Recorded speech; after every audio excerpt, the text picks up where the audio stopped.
Oh, hell yeah. This is Dubs OT. Can't wait.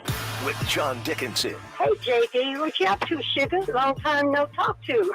On KNBR 104.5 and 6.8. Streaming live at KNBR.com and on the KNBR app. Steph on the step back. Yes, sir! Curry! 34 in Chicago, 34 in Milwaukee.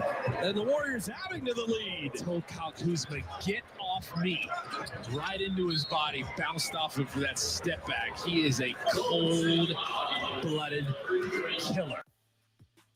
Stephen Curry playing huge again, fourth consecutive 30-plus point game for Steph. He goes for 38 tonight, and the Warriors get a lot of really quality contributions again. Game 2 of the Jimmy Butler era, and the Warriors are 2-0 as they win 125-111 at Milwaukee. No Giannis for the Bucks, but nevertheless, this was a game that the Warriors controlled throughout, leading by as many as 19. They led by 9 in the first 3 quarters and then really put the game away in the fourth quarter. No drama, no blown leads, no almost blown leads.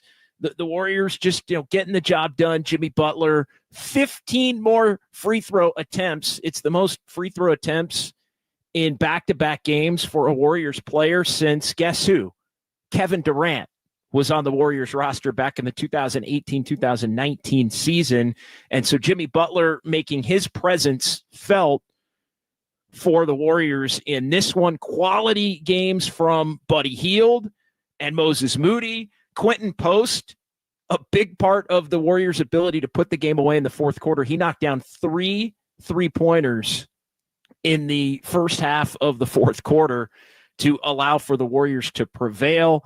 The Warriors forcing 20 turnovers in the game, 20 turnovers, including 10 turnovers by Damian Lillard in this one. And the Warriors end up with a big-time advantage in terms of points off turnovers, which proved to be the difference as well for Golden State, 31-2 in terms of points off turnovers. Warriors only turned it over 9 times.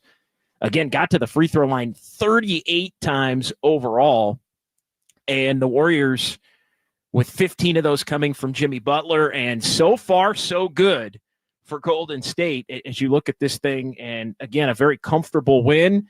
And it's really 6 quality halves for the Warriors over these last 2 games for Golden State against Chicago to finish it, and then against the Bucks in the 4 quarters of the game tonight. So 808 KNBR 415-808-5627. That is the number to give us a call or shoot us a text here. Golden State Lumber and Building Materials text line open. Forgive me as I pause there. I've got a couple of games up here in the home studio tonight. The Mavs and the Kings are going down to the wire in Dallas right now. Dallas and the Kings tied. Mavericks just got 3 stops on 1 play, but couldn't clear the rebound, and the Kings got a couple of lucky bounces, as has been the case for them regularly in close games since they made the coaching change. And they were able to tie that game with just about a minute and a half to go in Dallas. It's been a back-and-forth affair. We're keeping an eye on Dallas. We're keeping an eye on Sacramento because the Warriors find themselves now right in the midst of this race for the play-in tournament and right in the midst of this race to try and get to a playoff spot as Golden State gets the win, improves to 27-26. Again, that Dallas-Sacramento game is a big one to keep an eye on, so we'll keep you updated on that between now and we'll probably get into the 9 o'clock hour there. But the Warriors with the win move in front of the Kings, at least for the time being, at 27-26. Kings are 26-26. The Mavs are 28-25.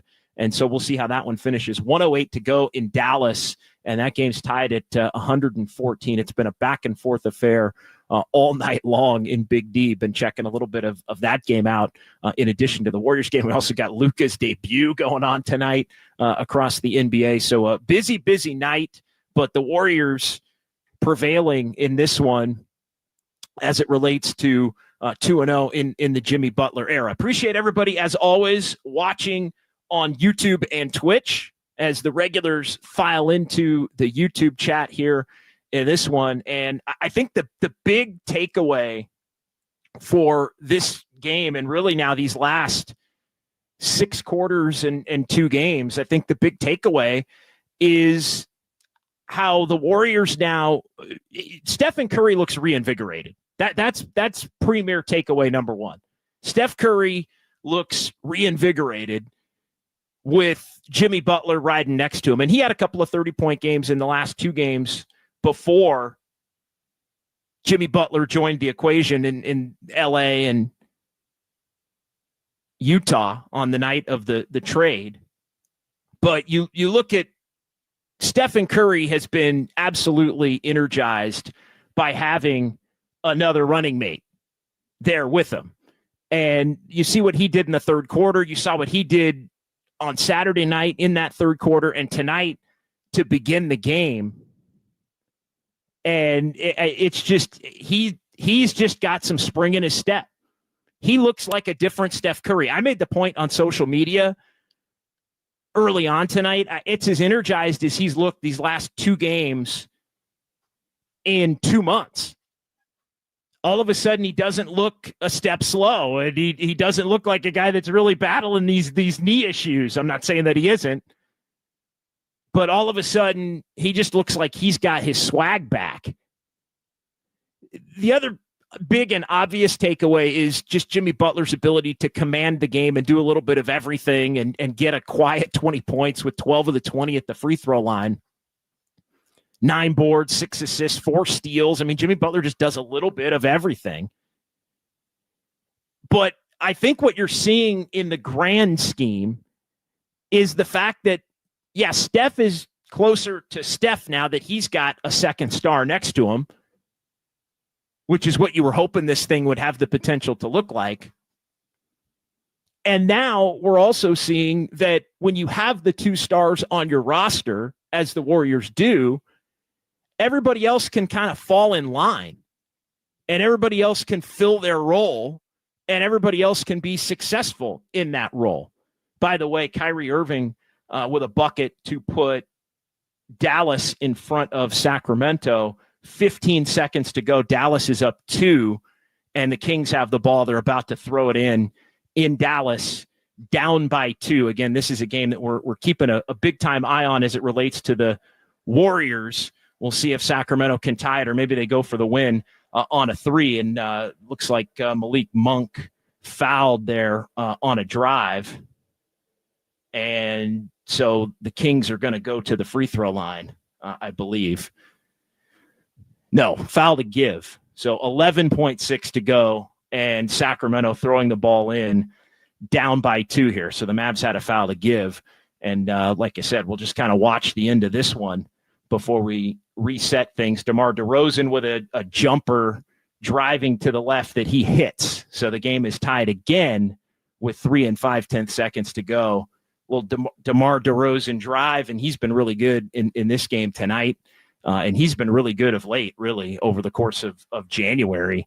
He's got 38 in this game tonight. And I think part of the reason, I mean, a lot of reasons the Kings were willing to move on from Fox, but those 2 were a little bit redundant, I think, in a lot of ways. And when Fox was kind of making it more and more clear that he didn't want to be there by not signing the contract, I think they started leaning a little bit more on DeRozan with Fox out some of those games. He's had a really good January. Bottom point blank. We don't have to get into all of it, but he's had a really good January. He tied the game there at 30 with his 38th point. It's tied at 116. So what you're seeing as far as it relates to the Warriors is when you have Steph reinvigorated and you have Jimmy Butler who does a little bit everything, and now you have 2 stars, and everybody else for the Warriors, just it falls in line. Now Buddy Hield's not being asked to do the secondary scoring on this team as as the guy. And now you have a better player than Andrew Wiggins that's that almost default number 2. And so Buddy Hield's got a little less pressure on him. And Buddy Hield with the little less pressure on him, shots are starting to go down a little bit. Brandon Podziemski, his game I think, opens up a little bit. I think it just opens up everybody's ability to be able to do, as much as you possibly can. And it just takes the pressure off. And so, Buddy's got less pressure on him. Moses Moody's a guy that's got less pressure on him. 13 points tonight for Moses Moody, 16 tonight for Buddy Hield. Kyrie Irving blocked on a game-winning drive attempt, and the ball goes out of bounds with 0.2 of a second to go. So it looks like they're headed for overtime. I think Dallas kept it, and so they'll have one shot at maybe a lob play to try and win the game there. But yeah, 0.2 of a second in that game. And we'll see. I think they're trying to determine, did the ball go out of bounds? And maybe they gave the ball to Sacramento, and the Kings are going to have a shot at that. I couldn't tell. They're trying to discuss it. But anyway, 116 to 116 is the score in that one. 808 KNBR, 415-808-5627.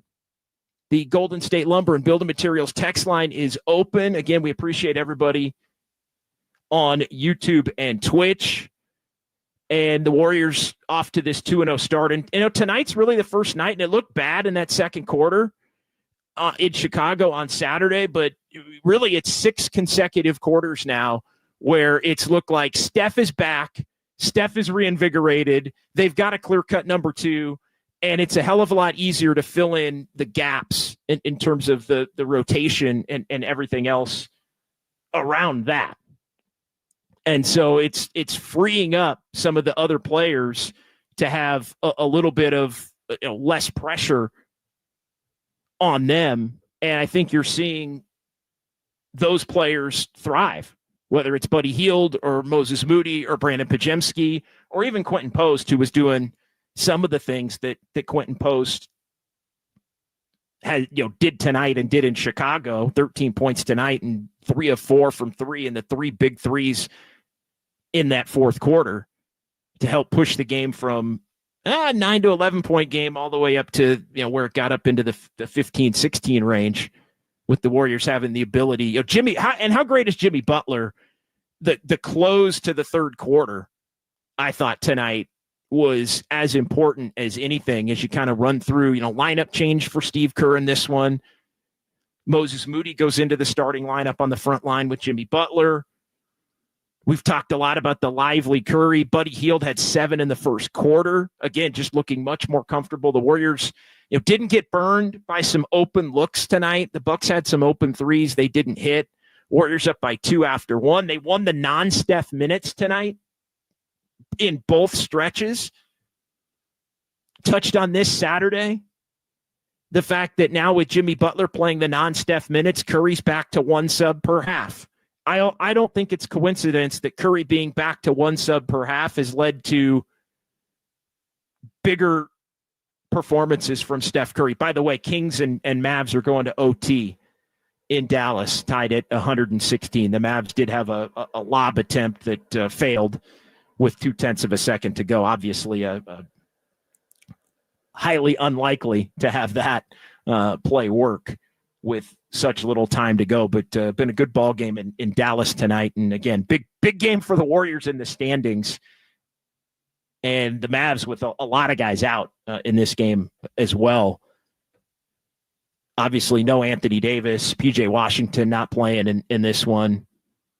They got a bunch of guys that are not active and available, but Dallas has kind of hung in there, and Sacramento obviously trying to figure it out with their new look team. But yeah, second quarter, Warriors pushed the lead up to 50-41. Bucks cut it down, but then the Warriors able to hold their own at the end of the half. Everybody on the Warriors that played in the first half was even or a plus in that first half. And you look up into the night, everybody that played for the Warriors was even or a plus in this game, with the exception of Kevon Looney.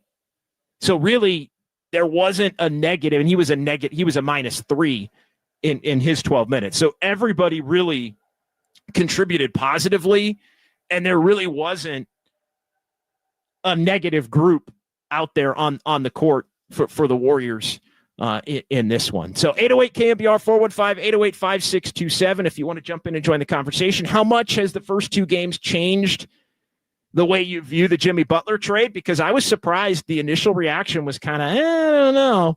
Has Jimmy Butler impressed you with his skill set? Is Jimmy Butler a better player than maybe you thought he was, or a different player in certain ways than maybe you thought he was? Because his command of the game and ability to do everything, and I think ability to fit in the Warrior system and quietly, really efficiently be able to score in the context of the Warrior system has been spectacular to this point. So we'll take a quick timeout. We'll come back. We'll get some more thoughts on the second half. We'll dive into the YouTube chat.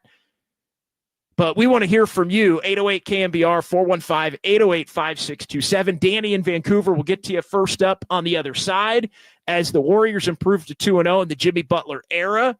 They win this game tonight at Milwaukee, 125-111. It's KNBR 104.5 and 680, the sports leader.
Dub Nation, this is the real and inside story on Warriors basketball. Dubs OT with John Dickinson continues. Streaming live at twitch.tv/thesportsleader.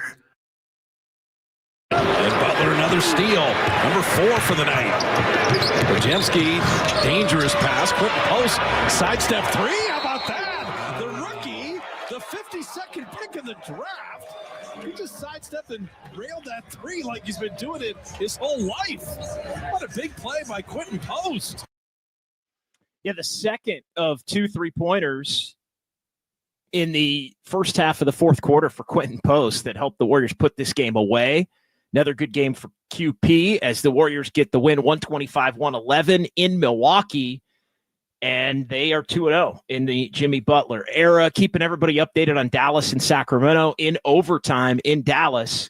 And it's been back and forth in the OT. Mavs with a 1-point lead right now, 123-122 with 1:10 to go. The Kings do have the basketball in that one as they look to even up if they can get a win with the Warriors again. Currently with the Warrior win, they've jumped for the time being into 9th and sent the Kings down to 10th, but Sacramento with the win, and then Dallas is just a game in front of those two teams as well at this point in time, and the Mavs playing really shorthanded in this one. So 808 KNBR, more thoughts on the Warriors game coming up.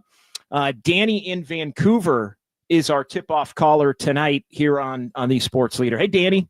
Hey, JD. Hope you're well tonight.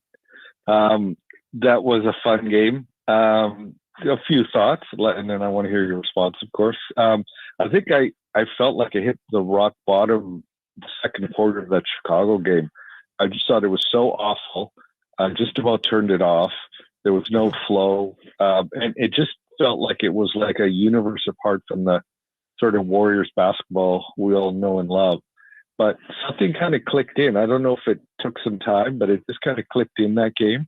And yeah, they just dominated the rest of the way. As far as Butler and so on, the effect on the Warriors, I really liked Wiggins, and I don't want to diss him in any way, shape, or form. But Butler you said it best. He's in command out there. They can give him the ball. He doesn't turn it over. Sometimes, a lot of times with Wiggins, it was a bit of a scary ride. You didn't know what you were going to get. Was he going to turn it over, going to throw it out of bounds? But Butler seems to be so in command. And I agree with you. Steph's been just totally unlocked now. I think it's not just Butler, though, although he's great, of course. He's just fit in really nicely so far. He just facilitates so well. But I think also the emergence of Post and the fact that Hield's playing well, it's just sort of unlocked everything. And I think, we've got some action now. I think it's going to be fun to watch. And, I like how the subs are developing. And, I'm going to predict something now, and I'll call you after it. I think they're going to win the next 2 games. I feel like they're on a bit of a roll, and then go into the All-Star game on a bit of a roll. So anyways, thanks for everything, JD. Love your show as always. Have a good evening. Yeah, thank you. Appreciate it, Danny. And we'll see about the next 2. Next 2, they get a crack at Dallas. By the way, the Kings have pulled to a 4-point lead in Dallas with 21.4 to go. So Dallas is going to have the ball there. Domantas Sabonis got fouled with the Kings down by 1, and he made the first free throw to tie the game, missed the second free throw, but Malik Monk out of nowhere grabbed the offensive rebound, then ended up dribbling it around and scored a layup to put the Kings up by 2. Kyrie Irving missed a wild 3, and then the Mavs fouled DeMar DeRozan on what was trying to be a dagger put-away jump shot that he missed.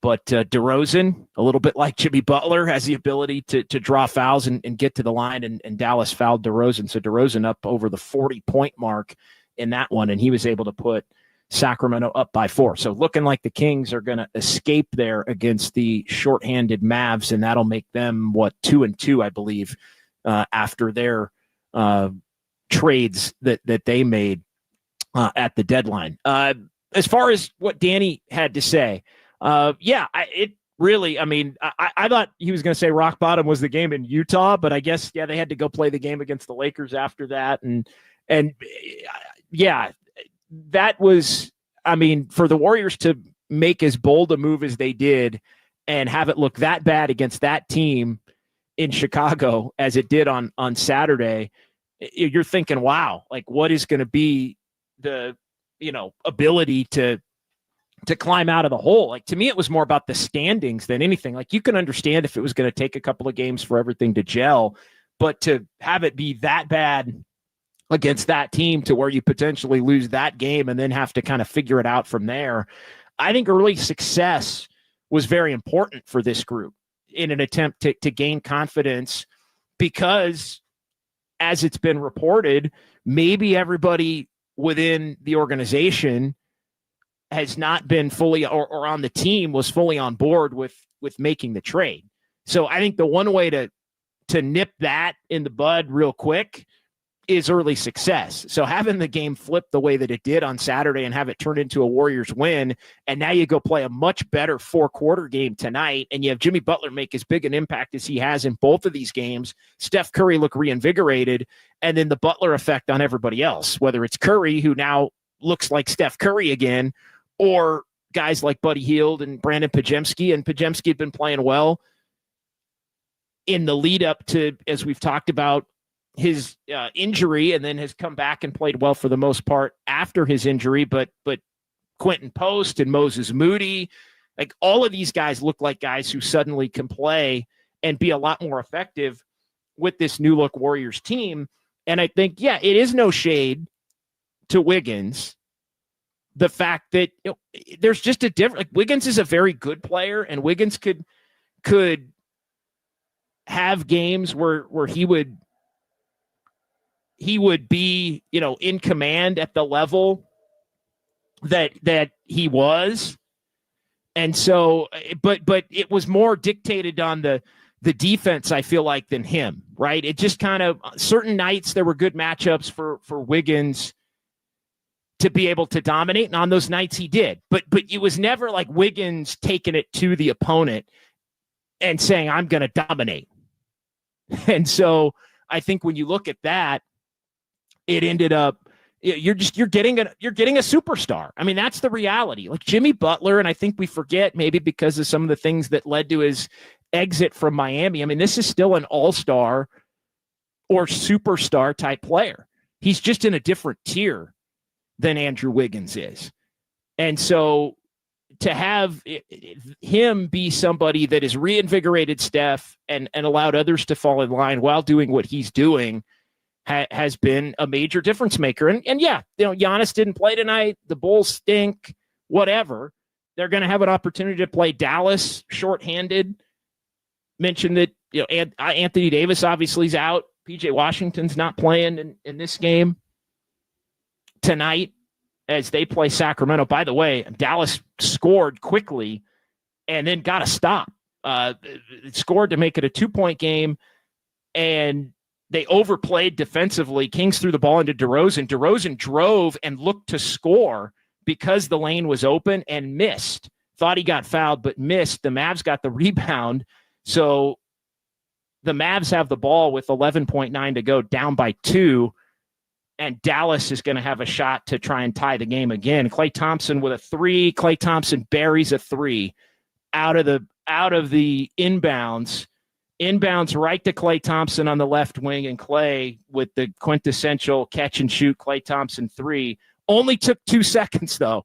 9 8/10 to go, right off the inbounds. And Dallas, who looked done, down by 4 with 21 seconds to go, has the lead, and it took them 12 seconds. Pretty incredible ball game going on in Dallas tonight. But the inbounds right to Klay off a screen, left wing, and Klay buries it to give Dallas the lead. But the Mavs are going to have to come up with one more stop now in a 1-point game with Sacramento taking a timeout, and then they will inbound the ball. And DeMar DeRozan's got 40 in this game. So you got to think that it's going to be going to him with a chance to bring the Kings home with the victory in that one. But vintage Klay Thompson right there for the Dallas Mavericks as Sacramento calls time. 808 KNBR 415-808-5627. The Golden State Lumber and Building Materials text line 408. JD, do you still feel like this team's ceiling is the 6th seed at best? The tone, and you never know a tone by text, so I'm kind of half kidding here. But the tone of that is almost saying getting the 6th seed as a ceiling is a slight. Getting the 6th seed isn't a slight. I mean, you look at where the Warriors are right now. I mean, they're 2.5 back of the 6th seed. They're 5.5 back of the 5 seed. And by the way, the ball is going to DeRozan, who is dribbling left, double team, leans in, hits a shot. Wow, incredible.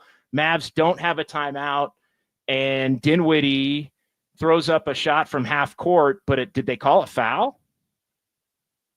It looked like they might have called it. Did they call a foul? No, I guess they didn't call a foul. Dinwiddie thought he got fouled. Unbelievable shot by DeRozan. He split the double team. Went under, drove left. He was doubled, pump faked, leaned between the two defenders, and threw up a floater that went in. And then the Mavs inbounded the ball to DeRozan or to Dinwiddie. Dinwiddie dribbled toward half court. Malik Monk ran into him, and the referees called something, it looked like. And Dinwiddie threw up a long half court shot. And then the officials were waving it off. It looks like the game is over. But the officials are reviewing right now, I guess, to see if there is time left on the clock. I don't know that there would have been even free throws if there's a foul. It looked like if there was a foul on Monk, it was before the shot. But Dallas...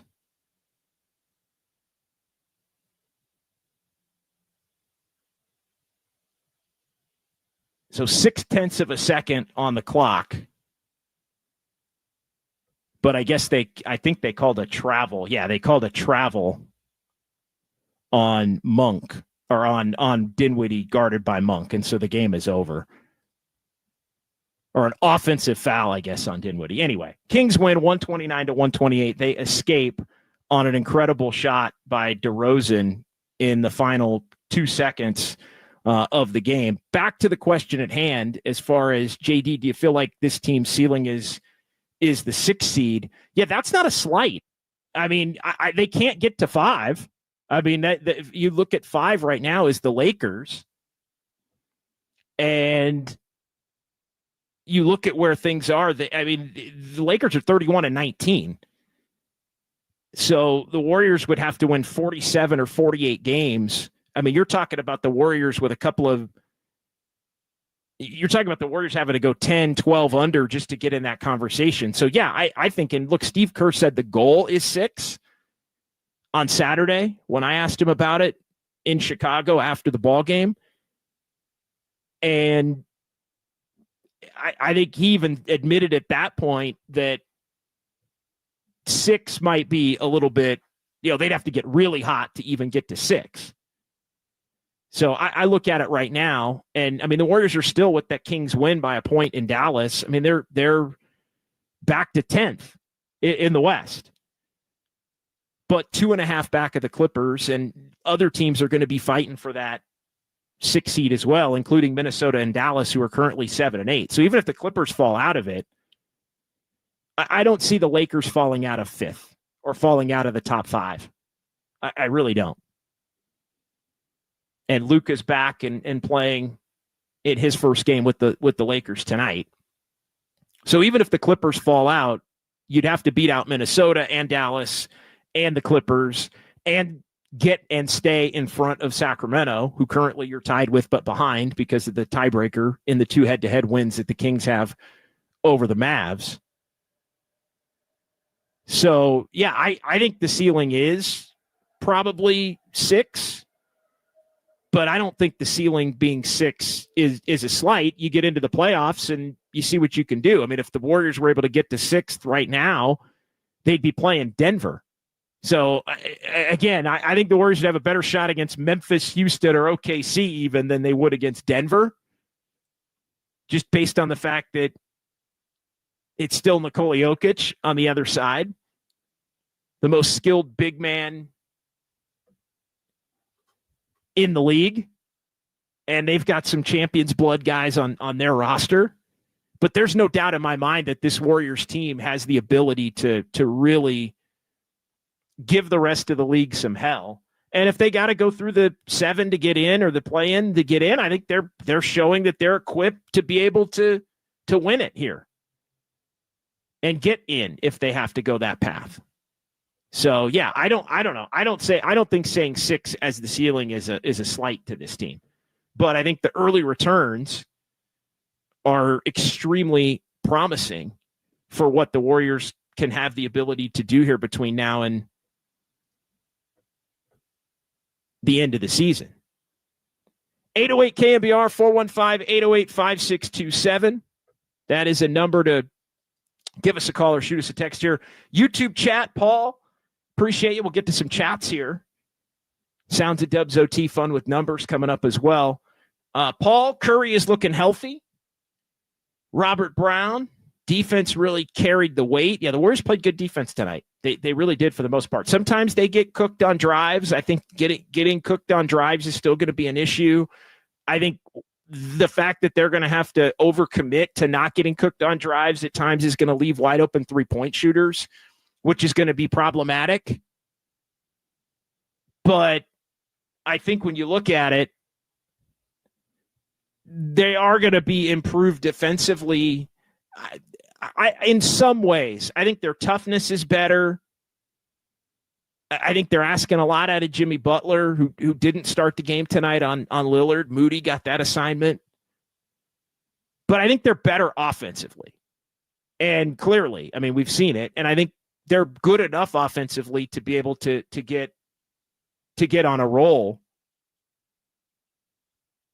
And I think that has the ability to propel this team. AJ Cruz 75. Jimmy Buckets gets to the rim and the line unlike any dub I've seen since the pre-championship era. Yeah, he's just a different cat in that respect. He really is. He's just, Durant got to the line, but not like that.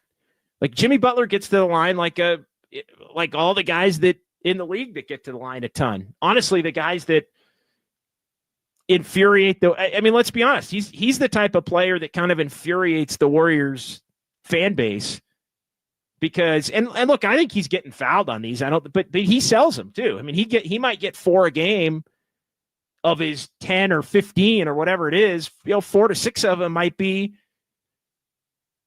somebody sets a screen or he goes to set a screen. Curry's drifting to get a 3-point shot. You've got a defender running into Jimmy to try to get to Curry on the screen, and Jimmy will just fall down, or Jimmy will kind of flail, or Jimmy will that's foul. And if you're in the penalty, 2 free throws, right there. He just again, it's command, it's aggression, it's the way he goes up.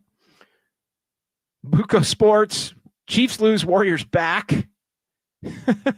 Buco Sports also adding Butler trade, hitting better than having KD. Yeah, the different players, but to me, they're different players. To me, they're in the same category in terms of impact, though. Or Jimmy Butler and different risks. Obviously, Jimmy Butler's happiness is a risk. All of those things, but his age. I think there was a misconception that Jimmy Butler was like washed. Like we hadn't really seen, like just because he pissed off Pat Riley and gotten himself suspended 3 times for, again, you got to be honest, he quit on the Heat. We can all understand the reasons why, and the Warriors have benefited from it. And everywhere he's been, it starts great and ends bad. And right now it's the honeymoon phase. And I think the Warriors are counting on that honeymoon phase to last 1.5 years plus. This is a short-term marriage, I feel like. But it has the potential to pay dividends, I think, for both.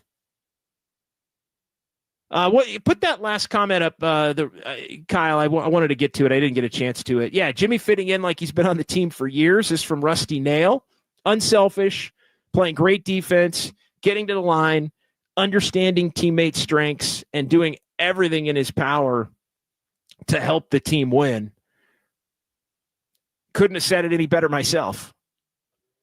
Rusty Nail. Estimated eyes, what a difference Jimmy makes. Post-game impressive, that from Mike. I don't know if he's talking about this show or Quentin Post's game. I think he's talking about Quentin Post's game, Kyle. Andis Brown, our buddy, good win by the Warriors. Game was a little hard to watch. Had the college game feel with the fouls and the free throws. Hey, Warrior fans better get used to games being a little more junked up like that and maybe taking a little bit longer. I think that and to be honest, the Warriors need it. The Warriors need those stops. The Warriors need the stoppages defensively, to be able to set their defense. So I look, the Warriors are not the kind of team that gets to the line or finishes. They've been finishing a little better last couple games. Also, Elude 24. I think Jimmy brings something the Warriors have been lacking for a long time, a closer. Maybe finally we can win all these clutch time games. Or as we talked about, maybe there will be fewer of them because tonight was not a clutch game. Tonight looked like it was going to be a clutch game all night. Warriors up 9, gets close. Jimmy Butler and Quentin Post made sure it wasn't a clutch game tonight. Jimmy with the little personal 6-0 run to end the quarter, going to the fourth. And then the 3 Quentin Post threes in the third quarter. San Jose Jazz fan 4, is it too soon to call QP a dog? I don't know. They need dogs, so. D-A-W-G, not dogs, D-O-G, like Kyle Kuzma. Woof, woof. Oh. Yeah, woof, woof tonight for Kyle Kuzma. He actually wasn't terrible tonight. He wasn't terrible tonight.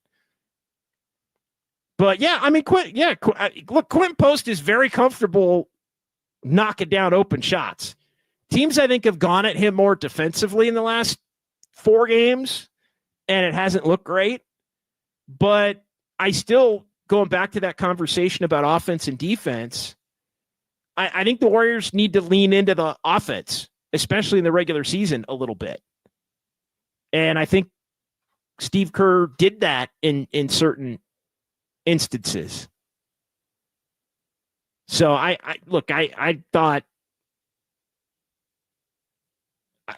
thought when you look at the offense is what needed to be fixed. The defense wasn't great. It probably gets worse without Wiggins in some ways, but I think the toughness increases, and I think the Warriors are going to have to just grind their. I think the defense is going to be better in close games. I think they're still going to be through 3.5 quarters. A lot of times it's going to look like it has in ways where the Warriors are poor defensively. They just don't have the foot speed and the quickness to keep driving players in front of them. They really don't. And sometimes, again, they overhelp, which leads to kick. I thought the Warriors got a little lucky tonight in the sense that the Bucks, who take and make a lot of threes, were cold tonight, and they were playing the second of a back-to-back. They played an afternoon game yesterday before the Super Bowl against Philly and ended up winning that game. And they rely on the three, especially without Giannis. So that's the kind of game where, tonight they didn't hit some open ones, and I got some open ones early to where if they hit some of those, maybe it does turn into a clutch game, or maybe the Warriors needed the Jimmy Butler and Quentin Post shots to make it a slim lead at that point, and it turns into a clutch game down the stretch, and we see what happened.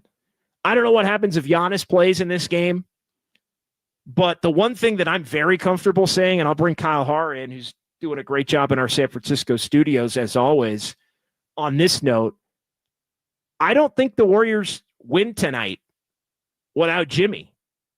They sure as hell don't win Saturday without Jimmy. Like I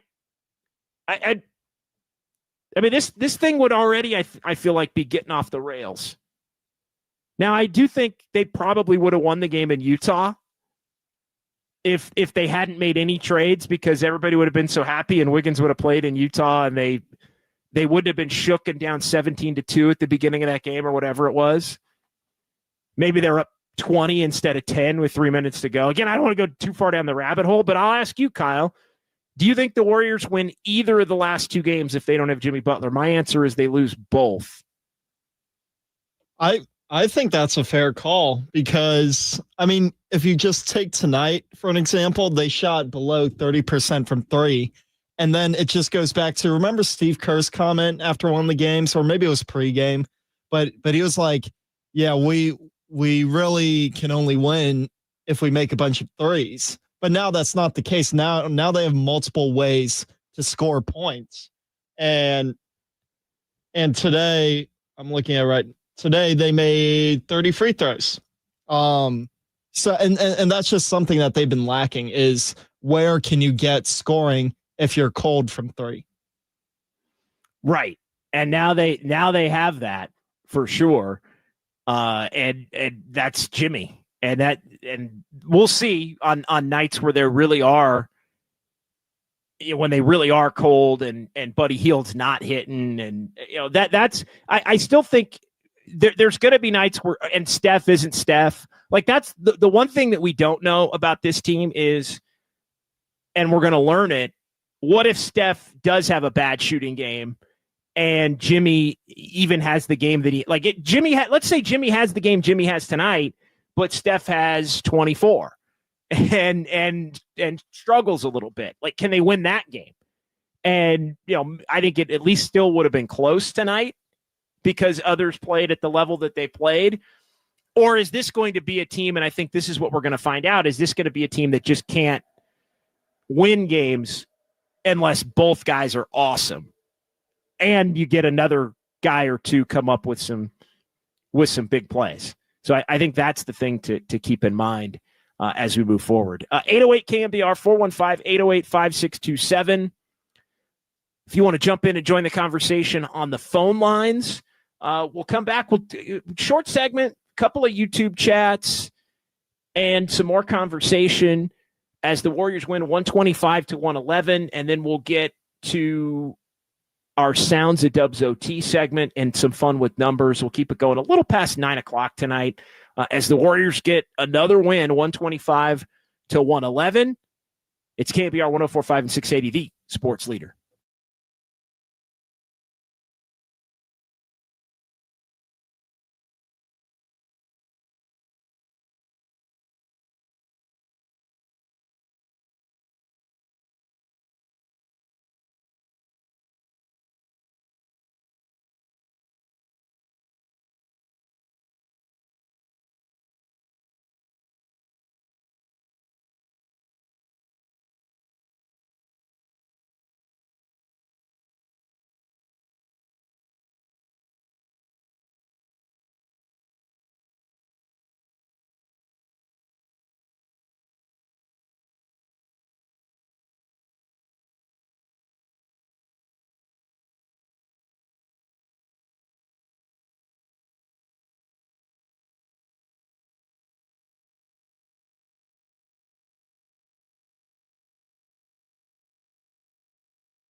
Dubs OT with John Dickinson keeps rolling. Streaming live on YouTube at KNBR 1045. By 8, winding down to the 7-minute mark.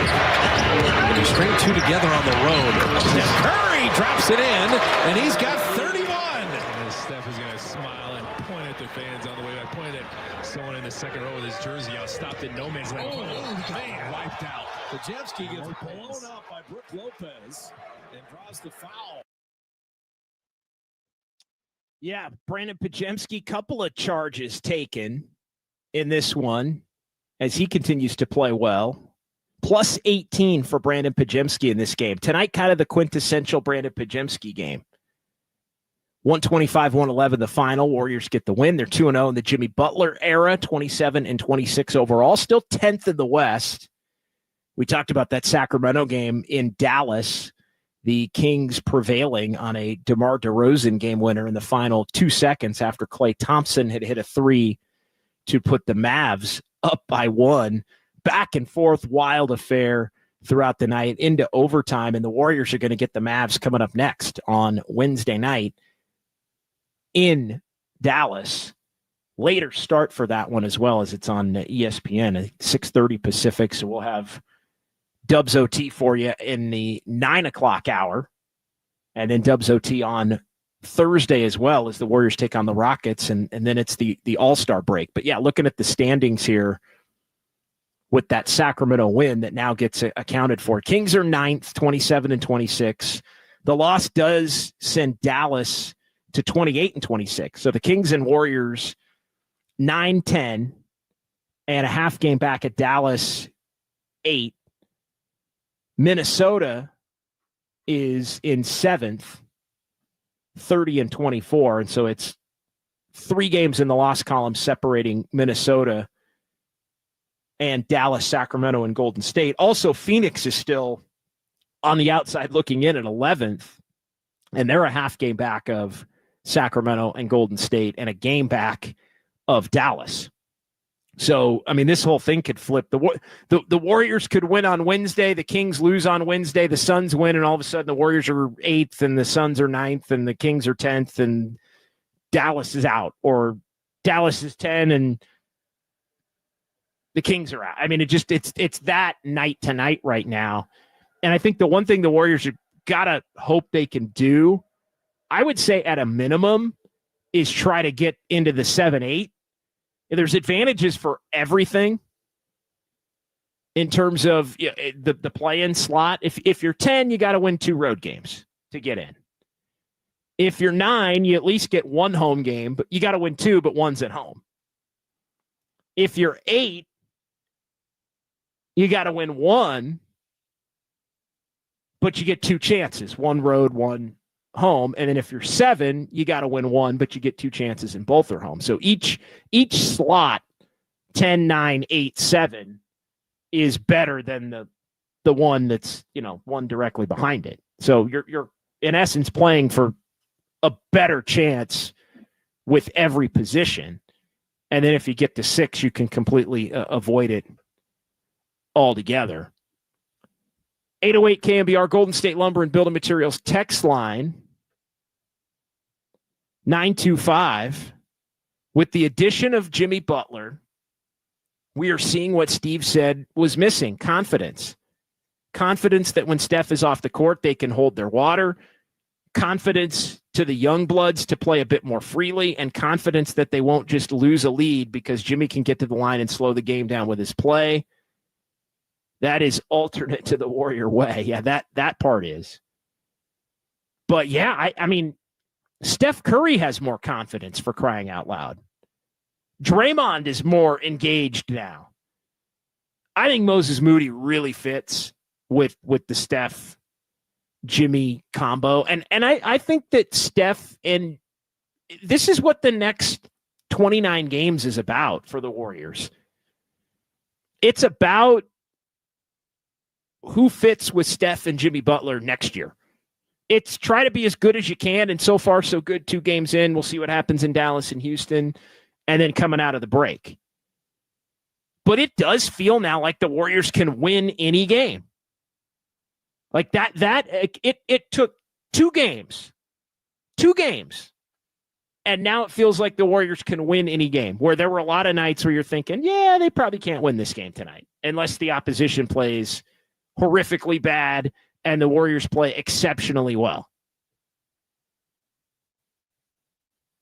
That in and of itself is a switch. I mean, you look at just the two games ahead.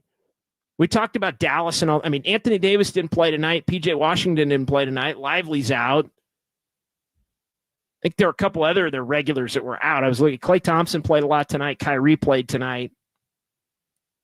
Max Christie played tonight. They actually got a big game out of Dinwiddie, which helped them even be in the game with all those other guys out. But Anthony Davis has been the barometer for every Warrior-Laker matchup the last few years. Typically when Davis plays, he's the best player on the court. Well, he's not going to be playing Wednesday night. And so the Warriors are going to have a shot to play them shorthanded.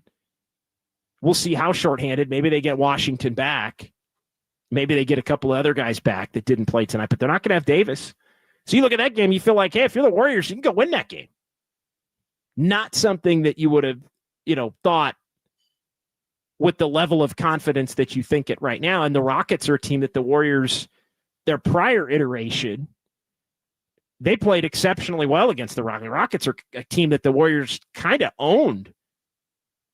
Not even kind of. It was 15 in a row before the game that would have sent them to Vegas back in December that the Warriors lost by a point when they blew a lead late. And that game, as you start to pencil it out, has the potential to be combustible with how the Rockets are, with all of their, Dylan Brooks and Ime Udoka and the physicality. Warriors are going to have some edge to them moving forward. But above everything, it just, there is a belief that these games matter now and are entertaining. Like this start to this shift to the finish it's just, there's an engagement to it that wasn't there. And I will fully admit that just from a show standpoint, from a content standpoint, I have no problem admitting this to our fine folks in the YouTube chat and to Kyle back in our San Francisco studios, because we talk about it sometimes off the air. The Warriors hadn't made a trade. Like, what are they really playing for between now and the end of the year? To get in the top 10? I mean, I feel like getting to 10th would have been their ceiling if they don't make a move. Kuminga, keep developing Kuminga. Well, guess what? Kuminga's another guy that has the potential now to have less on his plate and come back and be more impactful. And I'm a little more optimistic by the day than I was initially on his fit. Especially if the Warriors are going to be more willing to play Draymond at center, which I think they're going to have to be. But I think the less is more component to Kuminga, and others have discussed this over the last couple of days. And I know Anthony Slater wrote about it in The Athletic on Saturday. Going up to Kuminga in the locker room and Kuminga saying, hey, I like that guy. Talking about Jimmy Butler. And so maybe there is a mentor type relationship that can develop between those two. Because I think, again, you look at the Kuminga return component of this, and by the way, the reason we bring up Kuminga also, the Warriors released their reevaluation injury update on Kuminga. Not going to play until after the All-Star break, which we already knew, but the Warriors say Kuminga's making good progress. He started on-court workouts back in Utah last week at the beginning of this trip. So he's going to practice. This is the new information. He's going to practice after the All-Star break. So the Warriors have the two games, Dallas and Houston, and then the All-Star break. And then they'll come back, I think Wednesday they can come back. Wednesday or Thursday they'll have a practice before they go to Sacramento for the first game out of the break. And man, that's going to be a big, important game. The Friday coming out of the All-Star break on the 21st. That's going to be an important game. And so Kuminga would practice at least the day before that, if not 2 days before that, if the Warriors are able to have a couple of practices. I think they can practice Wednesday off the break, and then Thursday, and then go to Sacramento and play the Kings on the Friday, and then you get right back at it. So he's going to be reevaluated on that day, on the 20th. So that must be the day that they're practicing, the day before the Sacramento game. So I'm more optimistic on it. I think his ability to be here's where I think he can thrive in it. He can. Andis Brown, how's Kuminga's mental's going to be? And Andis, you said it, my man. And Kyle, I appreciate you said it. Like less is more, and I think Kuminga has the ability to really thrive. Kyle, put that back up on the screen. I want to kind of use it as a reference. No, you're all good, man.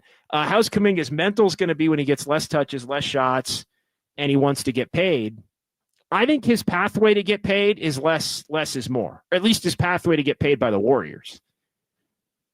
It's fewer opportunities to play make for himself, but more opportunities to use the playmaking of others to get easy buckets.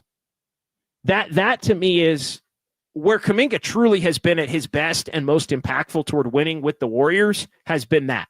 Playing the four in that role, running in transition, getting his stuff off cuts as opposed to off the dribble. He can get fouled, getting the ball to the basket, get fouled, hit the free throws. I think take those corner threes when teams sag off of them. Maybe not take the wing threes as much. No more of the pull-up jumpers and mid-range and all that stuff that they were already trying to phase out. But I think, as we've seen with all of these other Warriors players now having two superstars, it's helped them. I think it should help Kuminga. How he's going to be with less touches and less shots, I mean, that's on him. That's definitely something to keep an eye on moving forward here. I also think big picture, not in the short term, but big picture, and others have said this. So this is not exactly a new statement, but I've heard a few others say it in the last couple of days. Jimmy might not be, I think Tim Kawakami won. Just that the mentor, like Jimmy Butler's game could be a game to mold Kuminga, but that's big picture. Kuminga can mold his game off of Jimmy. The ability to get to the free throw line, the ability to pass and cut. Like, to me, it's more learning the nuances and continuing to grow the nuances that make Jimmy so good. I'll tell you another opportunity for Kuminga to thrive and make an impact. It's defense. It's defense. It's potentially guarding the ball again and allowing Jimmy to maybe be more of a help defender. Because I think he's elite at that, and you need to take a little bit off of him. So there are ways that Kuminga can be impactful, but I do think the mentality is going to have to be less is more. I've kind of heard a lot of oh, wow, like what's it going to look with Kuminga coming back? And again, I think people need to just pump the brakes and just I think he's going to play. I think he has the potential to be successful. I'm already kind of changing my tune on it over the last couple of days, considering where I was initially, just by watching the way that it's fit to this point. But the other part of the equation is if Kuminga is going to be playing a lot, then that means somebody else isn't. And the Warriors have kind of found their mojo a little bit here in these last couple of games. So they need him. But as we've seen, how does it look when somebody comes back and, does that mean Moses Moody's going to play less? And because the Warriors don't view Moses Moody as a 2. They view him as a 3 and a 4 right now. Well, Kuminga's a 4. So, Kuminga comes back. Guy Santos probably isn't playing at all. Okay, that's fine. But Guy Santos has been a productive player at times. So, GP2's also played the 4. Does GP2 need to play every game? Not necessarily, but GP2 does need to be out there if you want to have some semblance of defensive pressure against certain players. So that's going to be definitely it's a 2 weeks from now issue, but it's definitely something to keep an eye on moving forward here. But I'm going to take more of the optimistic approach. And it's not to say Kuminga, yes, Andis, 100%, yes. Kuminga has to focus on defense and doing the dirty work. Offense will come off of the actions, off of the other stuff. And there will be a lot of those 7 for 9, 16 to 20 point games for Kuminga where he gets free throws and he gets 7 for 9 and it's like 1 3 and 6 dunks or layups. And that's fantastic. That's how the Warriors are going to win. And he defends and he rebounds and he hustles and his willingness to do that at the expense of being the third scorer, he may be the third scorer. That's that again, but it's going to happen naturally. That's always been what I've said. When Kuminga's at his best, it happens naturally and isn't forced. So they're going to have to figure all of that out here. I'd attach JK to Jimmy's hip and have him learn everything he can. Yeah, I'd estimated eyes. I think that's spot on. I think that's spot freaking on. Fozzie, got to start talking about Draymond coming off the bench. Why would we be thinking about that? For who? For what? Draymond and Jimmy are going to be fine. Jimmy and Steph playing off each other well. As I read from the chat, yes, they are. Rebel to Sounds. The non-Steph minutes look good. Warriors expanded their lead in both non-Steph stretches tonight. Number 1, Wiggins is better than Jimmy. Yeah, the Wiggins is better than Jimmy guy not having a good night. That's for sure. Fozzie, 36 minutes, 6 points for Draymond. Who cares? Draymond doesn't have to score. Triple single. He doesn't have to score.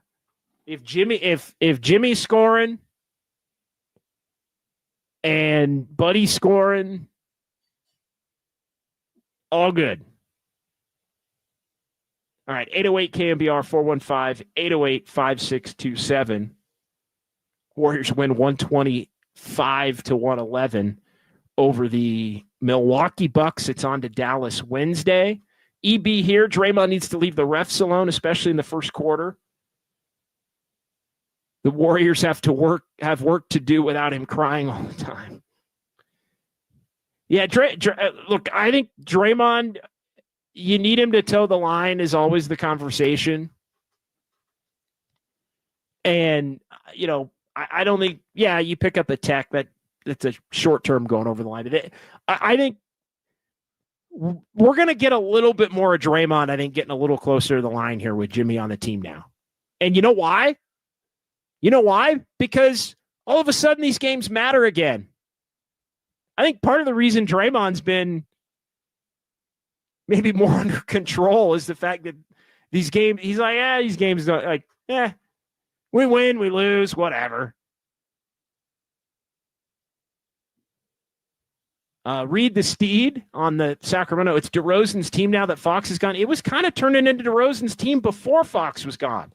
If you're watching the Kings in early January after Doug Christie took over, I think they knew something was going on with Fox ahead of time. He was having a down year by his standard. He was still scoring, but he was not playing as well this year as he did last year or the year before. 2 years ago was really the big year when he was an all-star. He's scoring, but wasn't really impacting things. And he got hurt right before the Warriors played the Kings in the game where the Kings blew him out at Chase in early January. And if you remember, Malik Monk came in and basically did a De'Aaron Fox impression all over the Warriors' head in that game. Kicked their ass from start to finish, ran the point. Monk's been running the point. Like, they have no point guard on their, like, no point. Like, Monk is running the point. They get it to DeRozan. They've got Levine, who's kind of a guy who can handle it a little bit, even though he's a 2. They run everything through Sabonis.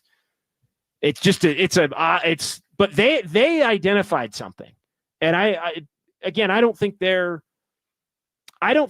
better necessarily for having made that trade, although they had to make it, and I give them credit for making it because I think they're in a difficult spot. I think they were forward thinking in making it because Fox wasn't going to stick around, so they got another good player in Levine. I don't think Levine's a star by any stretch, or even their number 2, because it's DeRozan has evolved into the 2 and even really the 1 in clutch time. But it's fascinating to look at. They identified something to where I think they knew they didn't have a shot to get to 6 or really be anything special, get out of the first round, even if they got into the playoffs with Fox. Fox wasn't going to stay. So they said to themselves, we're going to get in front of this, trade him now. And I think the thing that they also said was that in trading Fox, they weren't going to be worse. They might not be better, but they weren't going to be worse.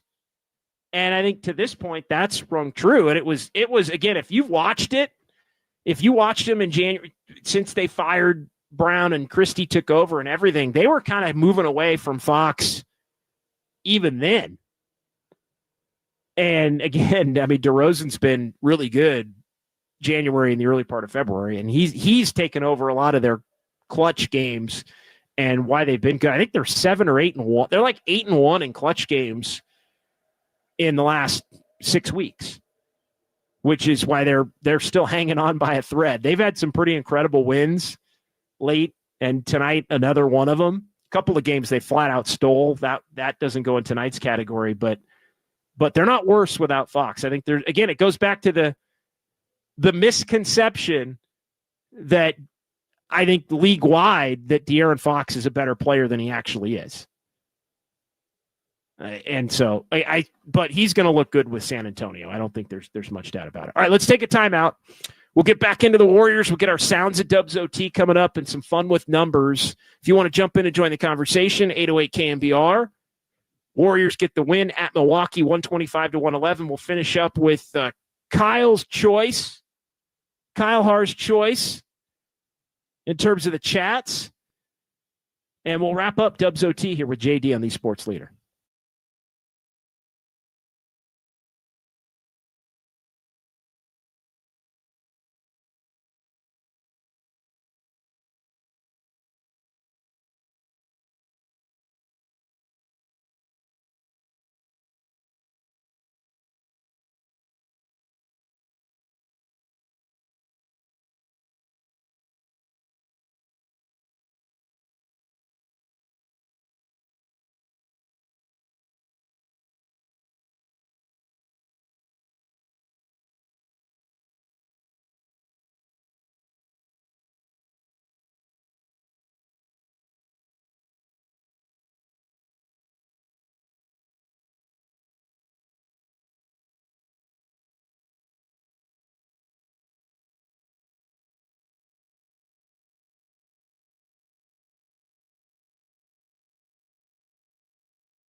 KNBR presents the sounds of Dubs OT. I can see the headline now. Kerr says Warriors better without Curry. No class, no balls. I want to get my joy back. I'm happy here, off the court. Now here's John Dickinson. Yeah, Jimmy Butler happy on the court again. Warriors win 125-111. Back here on Dubs OT with JD. Sounds of Dubs OT time. Let's go inside the postgame press conferences from Milwaukee. We'll hear from Steve Kerr, Brandon Podziemski, and Buddy Hield. First, as we often do, Steve Kerr. And we'll start with Quentin Post. And Post with an impact on this one. 3 huge three-pointers at the beginning of the fourth quarter to help the Warriors stretch their lead out after Jimmy Butler had given them a little separation into the third quarter. And here's what Steve Kerr had to say about the confidence that Quentin Post is playing with. I mean, that last three, I think there were 20 seconds on the shot clock. And so the confidence is really impressive with Quentin. I'm just so impressed by, just the way he plays, the nature of his game. There's no hesitation. He knows exactly what he's doing. So it makes him quicker than he actually is. When you know what's coming, when you have a feel for the game like he does, it improves your ability to make things happen and to stay in front defensively. He's a well-schooled, well-coached player who's come in here as a rookie, just ready to go. Certainly has. And, you look at Quentin Post on the year, and, Quentin Post is having a really good start to his NBA career with opportunities to play. You look at coming into tonight, he was at 39% from three, and he was 3 for 4 tonight. So, he's basically shooting right at 40% from three-point range in the limited opportunities that he's had. And that makes you a playable player without a doubt. And again, I know the Warriors did start him some. I think he was getting attacked a little bit more. I think it was the right call to not start him tonight, because if you go back to the Chicago game, really, they Bulls really attacked him and really kind of had their way, not just with him, but with having a lesser defensive presence. There were really 3 areas to attack in the game. They attacked Steph, they attacked Post, and they attacked Buddy in the early part. And it really got the Bulls going. The drive and kick game really got the Bulls going as well. And so I think, and even in the third quarter, I thought Kerr in the game against Chicago was going to take Post out at the top of the third quarter. And he didn't. He rode with him, and the Bulls pushed it up to 24 before they took him out, put Moody in, and then boom, the Warriors immediately went on a run that the start of that run that flipped the game. So yeah, he's playing well, he's confident, and he's going to continue to play. Like, that's the one thing. Like, we're talking about Jonathan Kuminga comes back, it impacts Moses Moody, I think potentially. It impacts Guy Santos, I think definitely. But it's not going to affect Quentin Post. Quentin Post is going to play. I think, as much as he has been, and leaning into what he can do, I think, is more important than leaning into some of the deficiencies defensively. All right, let's hear another one from Steve Kerr as he addressed Jimmy Butler and the Warriors being able to get to the free throw line a ton and have it be a difference maker in this game. Guys feel really good about these 2 games, recognizing that both games were games we might have lost earlier in the season. I think the fact that Jimmy went to the line 15 times tonight, 13 times the other night, shows you the power of free throws and, the ability to get your defense set and settle a game down when it needs settling. So it's a big change. We don't go to the line much, but last 2 games, I think up over 30 free throws each game. So maybe that's about to change. Yeah, and I think it is going to change, because Jimmy Butler can get 10 minimum every single night. And I think, maybe it winds up helping the Warriors. I don't want to get carried away here, Kyle, but maybe it ends up helping the Warriors.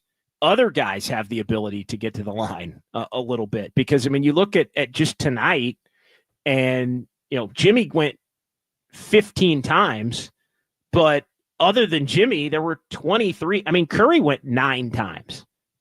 Curry got 9 free throws in this one tonight. So between the two, they had 24 free throws.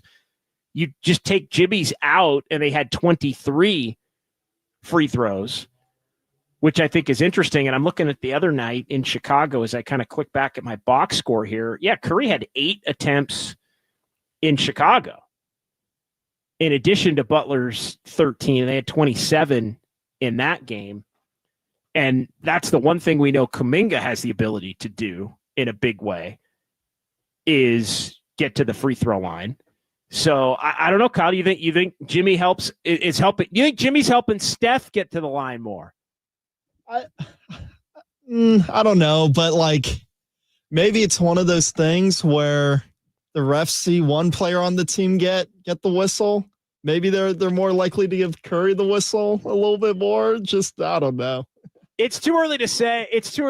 And I'm not even fully serious. I'll be honest when I say that, but I am going to monitor it moving forward. I will say that. I mean, let's look at Curry's free throw attempts in the last 31 games with Jimmy Butler as opposed to what they were in the first 51 games of the season. It's definitely something that I'm going to bookmark. Bennett Roth getting to the line. It's contagious.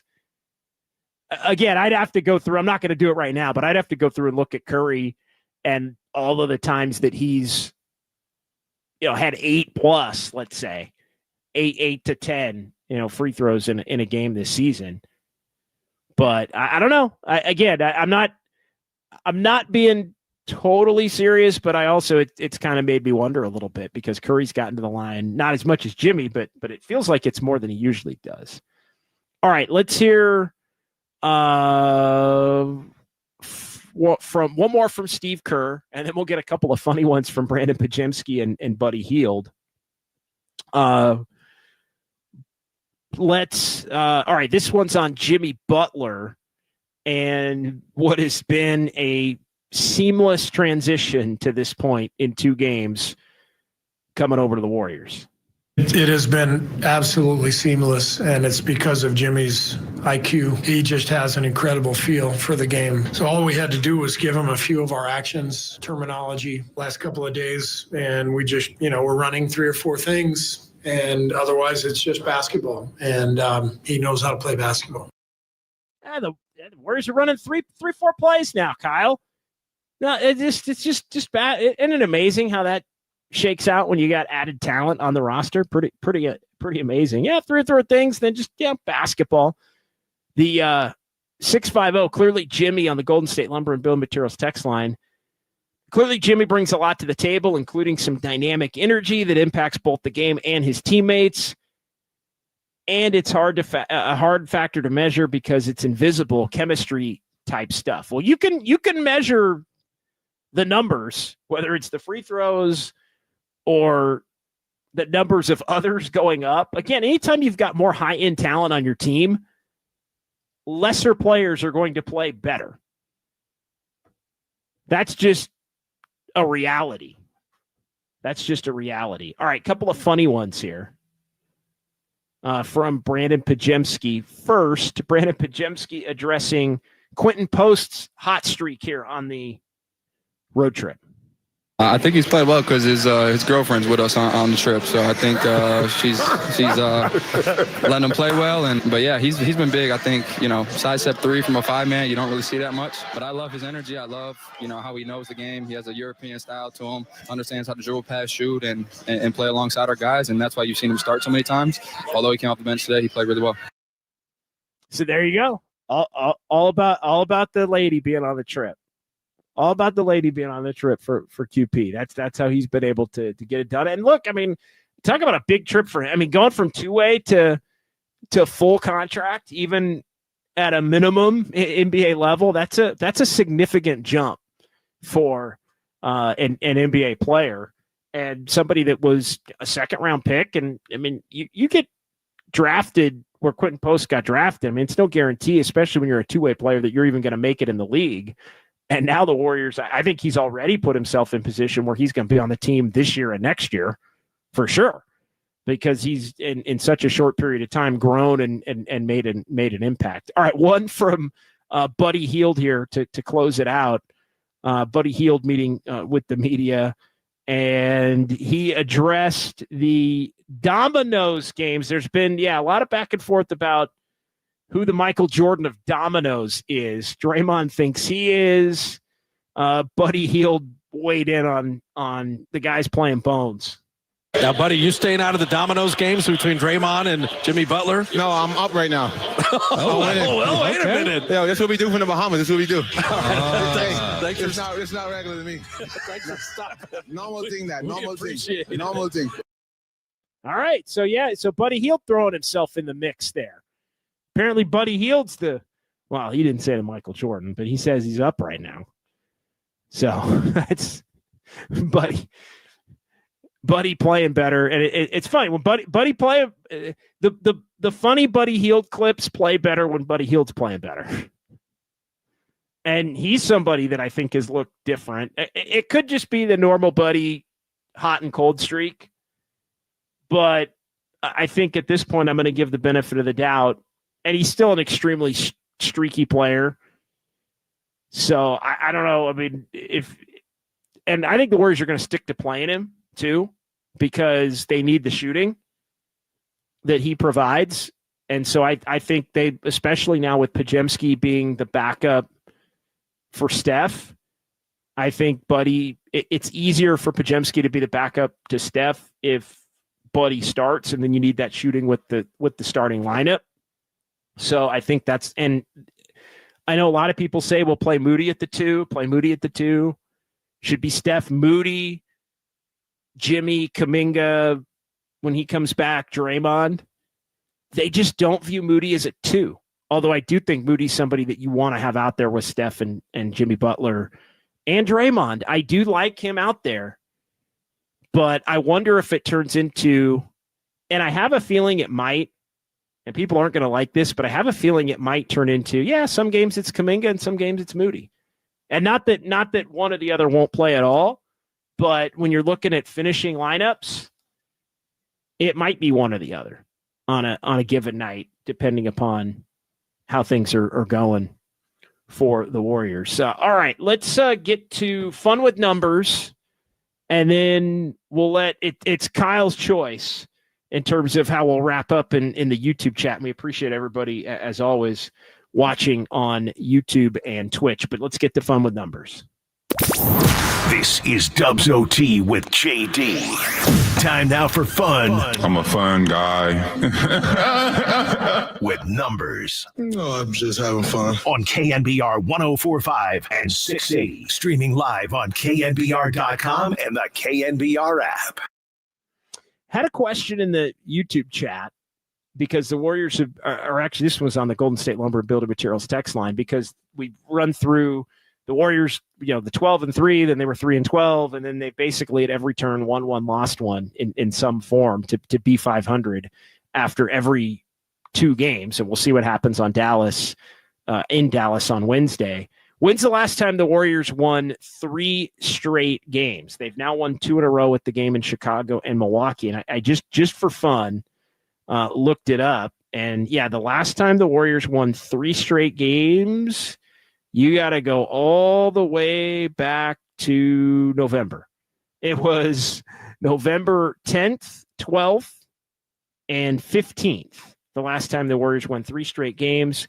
At the end of that 3rd game, they were 10-2 at that point. So they got blown out in Cleveland early in the year. Then they won at OKC. They won the Clay return game against Dallas, and then beat Memphis at Chase. The next game, they were 10-2.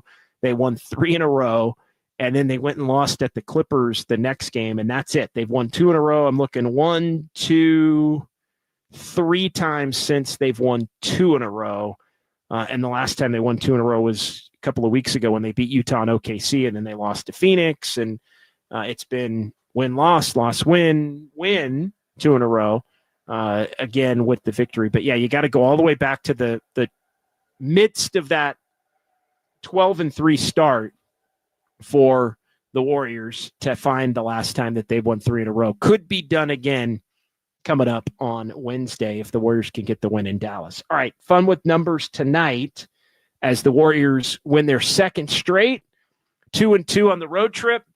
Man, how much does that Utah game sting now? I mean, you talk about really momentum if the Warriors could have that game in their back pocket right now.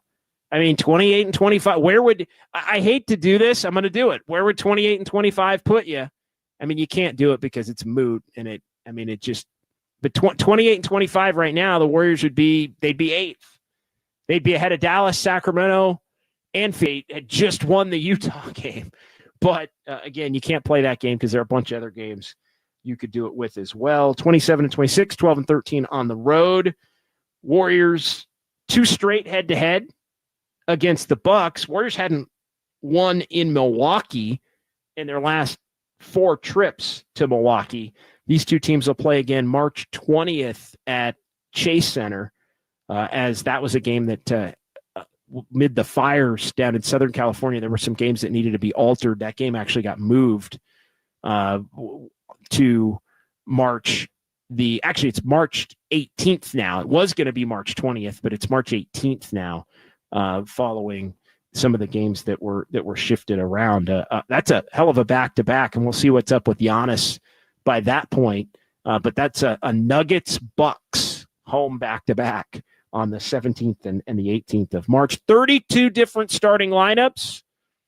He got the Quentin Post lineup at the center with Jimmy Butler, Kyle, and now tonight he took Quentin Post out, put Moses Moody in the starting lineup, and that makes 32 different starting lineups. As Kerr has joked that he's looking to break the record there. It tied with Philadelphia for the most in the league. Warriors are 15-3 when they score 120 points. They had a season-high 16 steals tonight. So the Warriors were doing it defensively.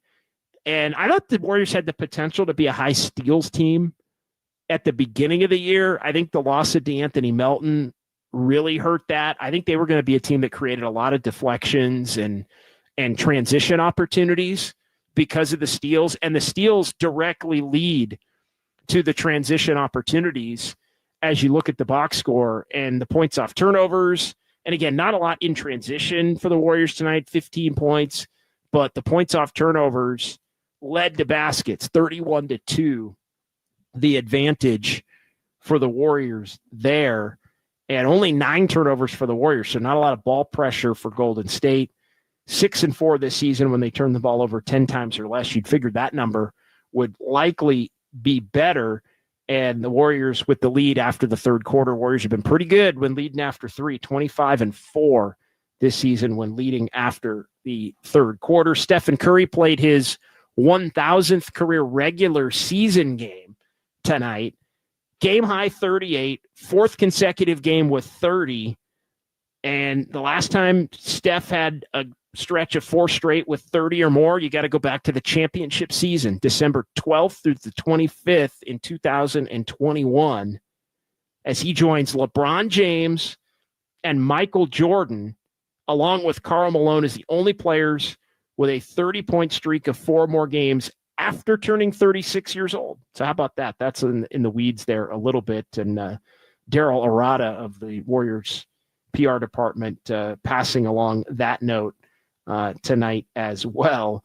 And you look at 4th straight game, he had at least 6 3-pointers. He's on a heater. He's on a big-time heater, and I think he was on a high-volume heater the first couple games of the trip. I think he's on a high-impact heater the last 2 games of the trip since Jimmy Butler joined the conversation. We mentioned off the top, 15 free throws for Jimmy, 13 in Chicago. First Warrior since Kevin Durant to make at least 13 trips to the line in 2 straight games. You got to go back to November of 2018, the last time in Durant's final year.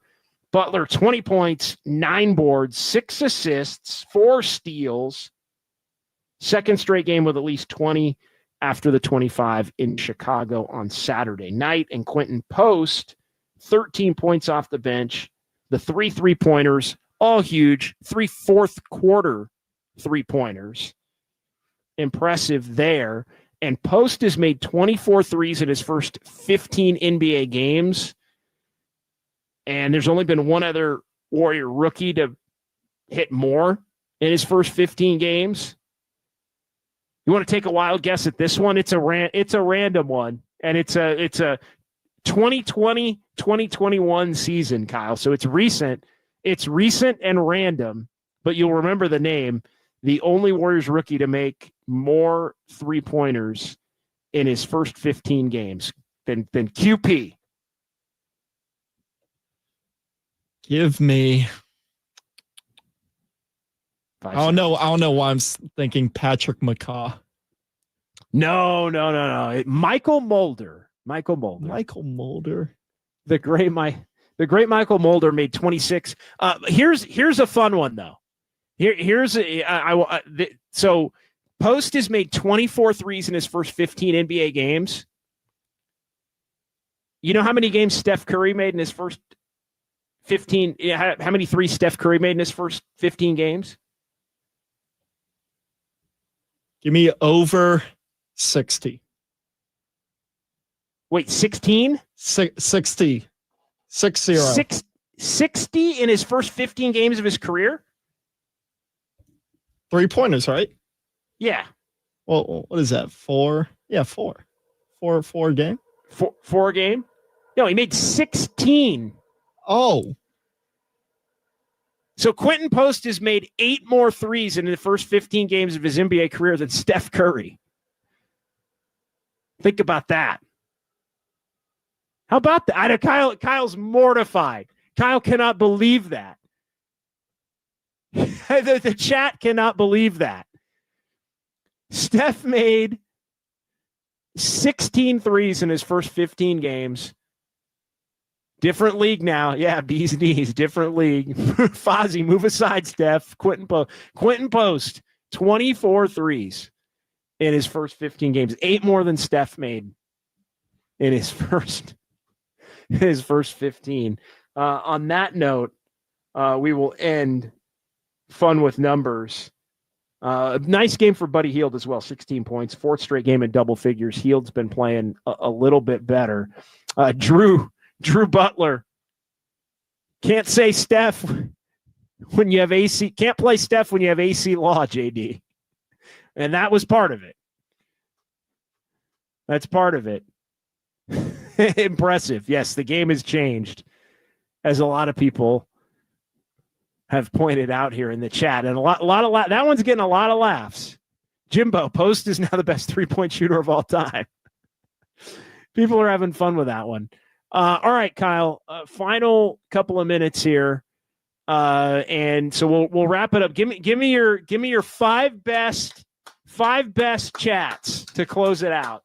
We're going to start off strong with the estimated eyes here. All right, estimated eyes. Here we go. Jimmy Butler reminds me of one of those fine-ass Mazda Miatas when they first came out. All right, I got you, estimated. I got you. All right, what else? Enrique Rivera. Honestly, Dubs are one more legit player away from making some noise. Yes, they are. And we'll see what they can do between now and the end of the regular season. We'll see. I don't want to put on Kuminga that it could be him, but I will say in the offseason, they got options.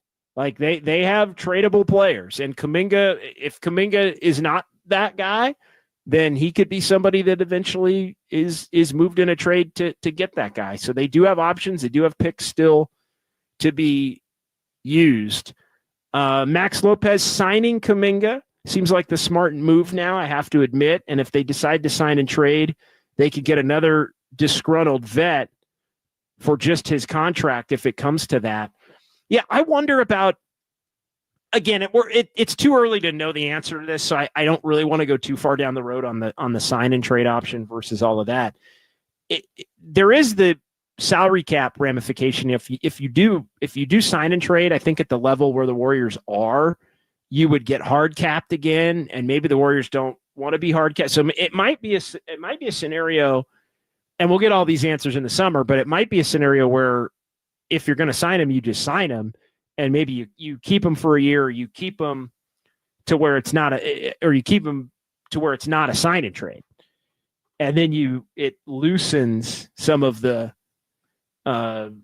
cap ramifications from moving on from him if you let him play a certain amount of time with the team. So we'll see how Kuminga fits. But if Kuminga fits really well, then you sign Kuminga and you keep him and you go from there. If it looks like it doesn't fit, then you absolutely use Kuminga as an asset with maybe some of the other assets that you have, and you go get that next player that can help you really make some noise. And I like the way, Max, you said that. Make some noise. It's not win it's not necessarily win the title, but it's get in that conversation of maybe being a top 8 or so team in the league, which I think is we got to slow our roll a little bit. All right, 2 more, Kyle.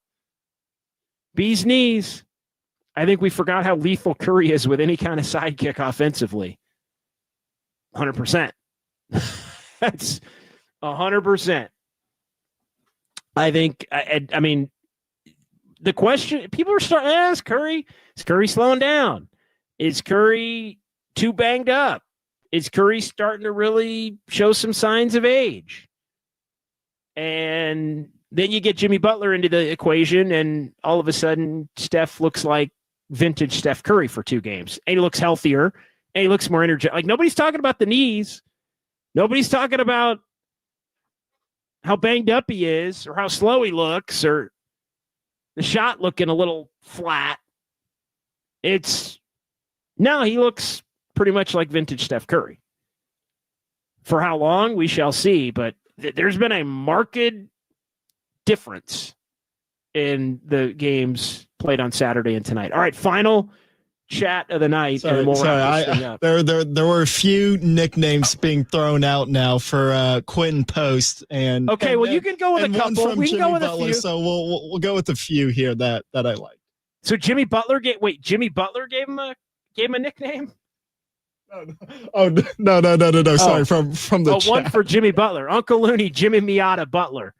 Not sure if that one is sticking. Probably not, but it plays with the chat.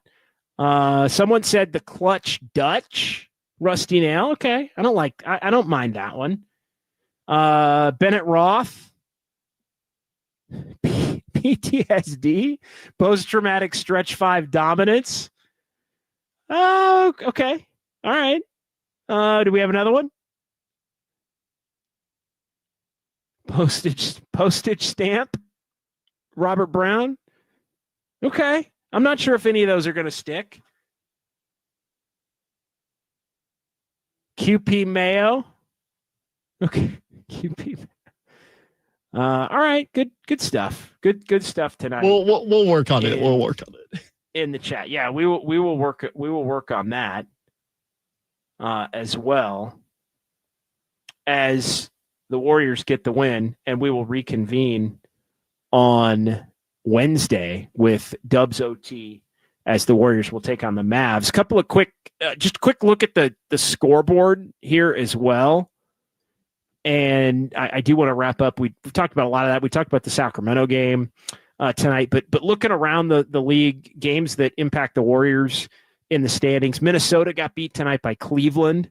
So you look at where the Timberwolves are now in the standings, 30-24. Warriors 2.5 game back of them, 2 in the loss column. Again, Warriors, that's one of the teams. Warriors aren't going to have the tiebreaker against many teams, but that's one team the Warriors could have the tiebreaker on if they can get up to their level between now and the end of the year. San Antonio won at Washington, 131-121. I am keeping the Spurs in the mix here because San Antonio, they won 23-28, kind of a mixed bag. I think they're 500 since getting De'Aaron Fox now, but they are 23-28, so they're 5 under, and they're 3 back of 10th now in the Warriors. But we'll keep them in the conversation for the moment. Sacramento and Dallas, that was the big one tonight. Kings won in overtime on a DeMar DeRozan game winner in the final 2 seconds of overtime, 129-128. So the Kings stay tied with the Warriors, and that means they are in front of the Warriors in 9th with the Warriors 10th because the Kings have beaten the Warriors 2 out of 2 head-to-head matchups. And Dallas dips to 28-26. So the Warriors gain ground on the Mavs, only a half game back of Dallas. Dallas currently in 8th. And the Lakers in Luka Doncic and his debut with Los Angeles, 106-78. The Lakers with the lead. 10 minutes to go down at Crypto.com Arena. Lucas got 14 on 5 of 14 shooting and 1 of 7 from 3. LeBron with 24, but they are handling business against the Utah Jazz in the Luka Doncic debut. It looks like LeBron got a little banged up and was leaving the game there with the Lakers having the big lead. So that'll do it. Big thanks to Kyle Haar in our San Francisco studios. Big thanks to Jacob Violante as well. And as I always ask Kyle, is there anybody I'm leaving out? That was it. Just the 2-man crew tonight. All right. 2-man crew for Kyle and Jacob. Appreciate everybody in the chat and on the Golden State Lumber and Building Materials text line, on the phone lines as well. We're back Wednesday. That game, a 6:30 tip. So we'll be on right about 9 o'clock after the Warriors and the Mavericks go at it in Dallas, and then Thursday for Dubs OT as well before we get to the All-Star break. Warriors win 125-111. It's KNBR 104.5 and 680, the sports leader. Post dropping in a 3. Pajewski got the foul. Post is having a fourth quarter and letting everyone know about it. Look how hype this man is. He's like, let's go. This was the 52nd pick in the draft. Emirates Cup or bust. Oh, hell yeah. First of all, you got to start off liking each other. I'm super cereal. Big fat dub. Ain't nobody going to stop me. I just wake up and I can shoot it no matter if I'm playing or not. But great win. Who are these guys? I love you, JD. Bye, sugar. I can see the headline now. Kerr says Warriors better without Curry. Jimmy freaking Butler. Everything's going to be all right.